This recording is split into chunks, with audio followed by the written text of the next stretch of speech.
حضرت ابو درداء رضی اللہ تعالی عنہ کے پاس ایک صحابی آتے ہیں کہ حضرت میں بڑا دور سے سفر کر کے آیا ہوں اور آپ کے پاس ایک حدیث ہے جو بلا واسطہ آپ کو جناب رسول اللہ سے حاصل ہے، آپ نے جناب رسول اللہ سے سنی ہے، میں آپ سے وہ حدیث حاصل کرنا چاہتا ہوں، بڑے دور سے سفر کر کے آیا ہوں۔ حضرت ابو درداء رضی اللہ تعالیٰ عنہ فرماتے ہیں کہ بتائیں آپ کے اس سفر میں کوئی دوسرا مقصد تو نہیں ہے، کوئی دنیا کا کوئی مقصد تو نہیں ہے؟ فرماتے ہیں کہ حضرت اس بات پہ اللہ گواہ ہے کہ میں دور سے سفر کر کے صرف اسی نیت سے آیا ہوں کہ آپ سے یہ حدیث سن لوں اور دوسروں تک پہنچاؤں۔ تو فرماتے ہیں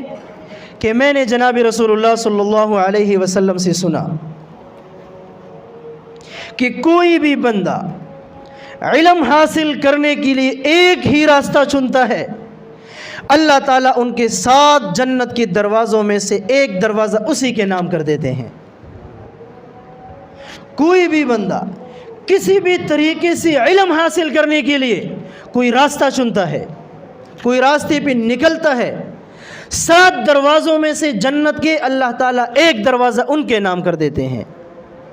اور